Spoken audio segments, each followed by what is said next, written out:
नमस्कार, मैं आशीष शुक्ला। एक बार फिर से स्वागत है आपका हमारे YouTube channel journalist Ashish Shukla में।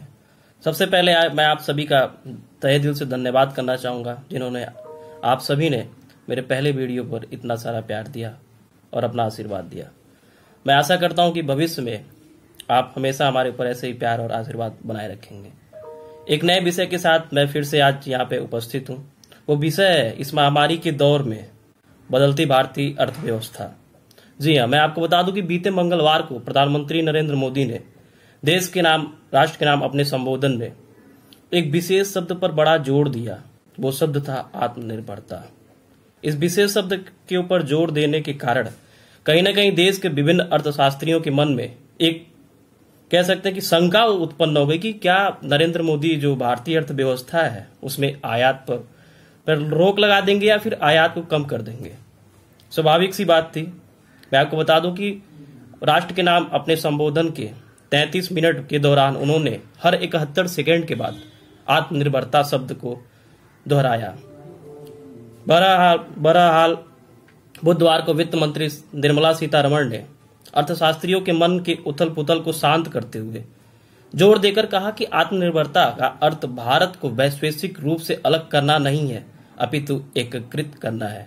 मैं आपको बता दूं कि इस महामारी से लड़ने के लिए प्रधानमंत्री नरेंद्र मोदी ने मंगलवार को 20 लाख करोड़ रुपए की घोषणा की और बुधवार को इसका ब्यौरा वित्त मंत्री निर्मला सीतारमण ने पेश किया। अब मैं आपको बताता हूं कि अर्थव्यवस्था का इतिहास क्या कारण था जो आज के 35 साल पहले भारतीय अर्थव्यवस्था और चीन की अर्थव्यवस्था करीब करीब एक जैसी थी। आयात निर्यात कह सकते हैं कि बाजार जो है, बाजार का तात्पर्य है कि मैं किसी भी देश में कितनी वस्तुएं लेता हूं किसी भी देश से और कितनी वस्तुएं अपनी बेचता हूं। तो आज के 35 साल पहले जो आयात था, आज चाइना और भारत का वो करीब करीब बिल्कुल बराबर था, लेकिन धीरे धीरे कह सकते हैं कि आज चाइना विश्व का एक मार्केट बन गया। और इस महामारी के दौर की जो सबसे बड़ी समस्या है वो कहीं ना कहीं चाइना के कारण ही उत्पन्न हुई है। और मार्केट, एक बड़ा मार्केट होने के कारण अभी भी विभिन्न राष्ट्र, जो भी देश इस महामारी की दौर से गुजर रहे हैं अर्थव्यवस्था को लेकर, उसमें चाइना का एक बहुत बड़ा योगदान है, क्योंकि चाइना वैश्विक मार्केट में अपना एक अमिट छाप छोड़ चुका है और उसको मार्केट को प्रतिस्थापित करना सभी देशों के लिए एक बड़ा चैलेंजिंग पॉइंट है। मैं आपको बता दूं कि स्वदेशी, ये जो आत्मनिर्भरता शब्द है, इसका तात्पर्य यही है कि स्वदेशी अर्थव्यवस्था, स्वदेशी माध्यम, सुदृढ़ अर्थव्यवस्था। और मैं आपको, अब जानते होंगे कि जब देश आजाद हुआ तब से आज तक सुशिक्षित बेरोजगारी एक बड़ी और अहम मुद्दा है, जो इस पर अभी तक रोक नहीं लगाया जा सकता है। बात अगर इतिहास की जाए तो कहीं ना कहीं तत्कालीन प्रधानमंत्री पंडित जवाहरलाल नेहरू, वो एक ऐसी कह सकते हैं कि उनके ऊपर एक अप्रत्याशित शक्ति, एक दबाव था कि आप अर्थव्यवस्था में मिश्रित रूप को ही अपनाइए और भारी उद्योग और विदेशी औद्योगिक नीति के ऊपर लघु और कुटीर उद्योगों का पुच्छल तारा जोड़ दिया। समाजवादी आर्थिक नीतियों के आवरण से ढककर देश को हसीन सपने दिखाए और भारतीय व्यवस्था, जो या तो उस समय साम्यवादी होनी चाहिए थी या समाजवादी होनी चाहिए थी, उसको मिश्रित अर्थव्यवस्था का रूप देकर कहीं ना कहीं देश की जनता के साथ धोखा दिया। बहरहाल बात की जाए जी, उस समय भी तमाम जो दार्शनिक थे और जो लोग थे, उन्होंने इसका कड़ा प्रतिरोध किया, अर्थशास्त्रियों ने कड़ा प्रतिरोध किया, लेकिन कह सकते हैं कि उनका कुछ भी सुना नहीं गया, उनकी बातों को दबा दिया गया। मैं आज बात करता हूं स्वदेशी अर्थव्यवस्था की। वो आज फिर वो दौर आ गया है जो कहीं ना कहीं फिर वो सांसें ले रही है जीवंत रूप अपना जीने के लिए, स्वदेशी अर्थव्यवस्था। मैं एक आम जनजीवन से जुड़ा एक उदाहरण देना चाहूंगा स्मार्टफोन का, क्योंकि ये सबसे सरल है। आज के 7-8 साल, 4 या 5 साल पहले कह सकते हैं कि आप जो स्मार्टफोन ये सभी के हाथों में नहीं थे, लेकिन धीरे धीरे कहते हैं ना कि लोगों की आवश्यकता बढ़ती जाती है। आज सभी के हाथों में स्मार्टफोन है और इसका एक बड़ा मार्केट पूरे विश्व के लिए वो है चाइना।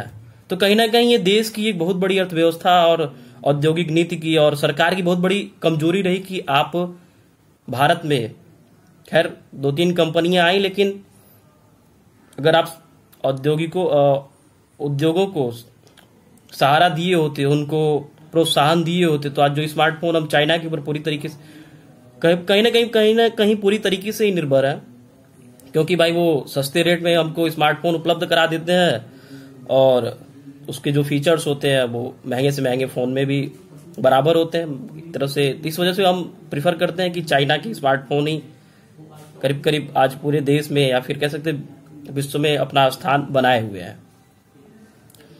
और बाद में बताऊं, महात्मा गांधी स्वरोजगार योजना या ग्राम स्वराज्य योजना और दीनदयाल उपाध्याय की अंत्योदय योजना पर अगर अमल किया गया होता तो इतनी बड़ी कठिनाई आज नहीं होती। सन 1980 के दशक तक कहीं ना कहीं जो भारतीय अर्थव्यवस्था थी, भारत एक कृषि प्रधान देश है और जो गांव के लोगों की जो आवश्यकताएं थी, मूलभूत आवश्यकताएं थी, वो कृषि से ही पूरी हो जाती थी। लेकिन कहते हैं धीरे धीरे समय बदलता गया, लोग गांव से शहर की ओर पलायन करते गए, उनकी आवश्यकताएं बढ़ी और जो प्राइमरी स्कूल है उनकी जगह कॉन्वेंट ने ले लिया। लोगों की आवश्यकताओं के साथ साथ उनके बड़े बड़े सपने उन्होंने देखे और एक कह सकते हैं कि अपने ही ताने बाने में वो कहीं ना कहीं आज उलझ के फंस गए। खैर, अगर उस समय सरकारें ध्यान दी होती, गांव में ही रोजगार और लघु कुटीर उद्योगों को प्रोत्साहन दिया गया होता, तो आज कहीं ना कहीं जिस समस्या से देश जूझ रहा है इस महामारी के दौर में, उस समस्या कहीं ना कहीं वो समस्या हमको आज देखने को नहीं मिलती। खैर, इस समय देश 130 करोड़ करीब जनसंख्या है। इसका एक बड़ा दुष्परिणाम है तो एक बड़ा लाभांश भी है। लाभांश इस रूप में आप कह सकते हैं कि भारत विश्व का सबसे बड़ा मार्केट है। अगर हम स्वदेशी वस्तुओं को अपनाएं, कहते हैं ना कि नारा दिया जाता है, पोस्टर लगते हैं कि स्वदेशी अपनाओ विदेशी भगाओ, लेकिन इसको अमली जामा नहीं पहनाया जाता है। लेकिन वो समय अब आ गया कि इसको अमली जामा पहनाया जाए। स्वदेशी हटाओ, स्वदेशी लाओ, विदेशी हटाओ। तो कहीं ना कहीं अगर बात की जाए मोदी के उस अभिभाषण की, राष्ट्र के नाम संबोधन के अभिभाषण की, जो मंगलवार को उन्होंने दिया, तो उसमें आत्मनिर्भरता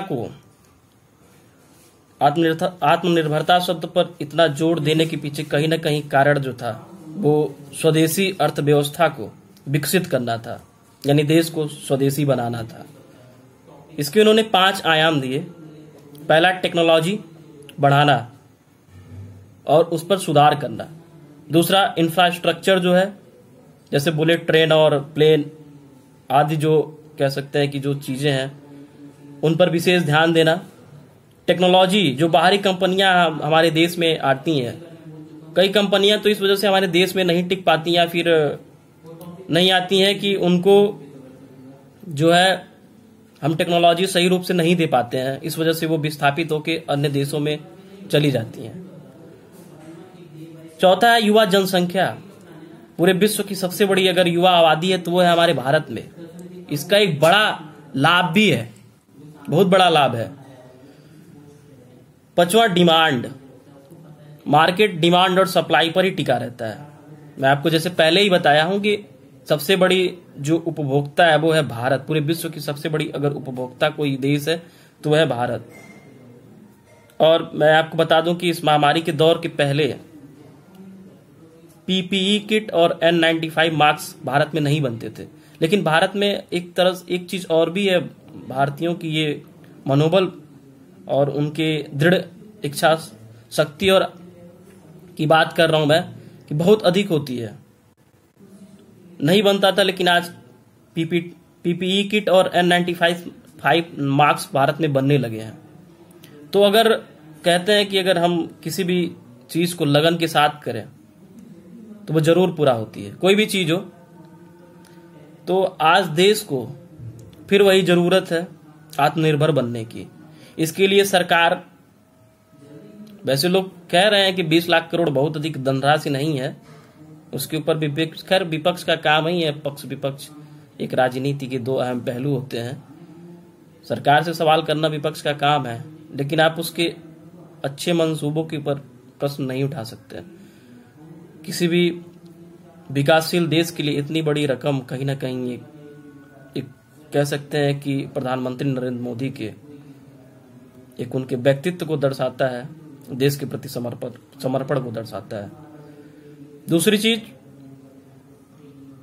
जो भारत स्वदेशी अभियान के दौर से कह सकते हैं कि जो उनका स्वदेशी अपनाव की नीति को उन्होंने प्रोत्साहित किया, जैसे मेक इन इंडिया, पहले ही जब आए थे तो मेक इन इंडिया को जोड़ दिया था, मेक इन इंडिया पर, उस चीज पर भी अब पहल होनी चाहिए और होनी, खैर पहल तो थी ही, लेकिन उसको और विस्तारित करने की अब आवश्यकता आ गई है आज के दौर में। तो कहीं ना कहीं भारत तो हमेशा से ही वसुधैव कुटुंबकम की बात करते हैं और हमेशा विश्व को दिया ही है, और आज फिर से वो वक्त आ गया है कि हमको विश्व को कुछ देना है। ये मामा कहते हैं कि समय रुकता नहीं है, समय की एक सबसे अच्छी खासियत होती है कि वो रुकता नहीं है। अच्छा समय हो या बुरा समय हो, वो जरूर निकल जाता है। ये महामारी का दौर है, कुछ महीनों के बाद इस पर हम विजय जरूर हासिल करेंगे। एक नए प्रभात के साथ हम पुनः पूरे विश्व में अपनी एक नई प्रतिष्ठा स्थापित करेंगे, लेकिन इसके लिए कहीं ना कहीं हमारे स्वविवेक और स्वचेतना को भी जगाने की आवश्यकता है। तो अभी के लिए बस इतना ही, और अपना प्यार आशीर्वाद बनाए रखें। अगर अभी तक हमारे चैनल को सब्सक्राइब नहीं किया है तो सब्सक्राइब कर लें, और जो बराबर में जो बेल आइकन है उसको जरूर दबाएं, क्योंकि जो नोटिफिकेशन है वो तुरंत आपको प्राप्त होती रहे। तो सभी को मेरा प्रणाम। जय हिंद, जय भारत।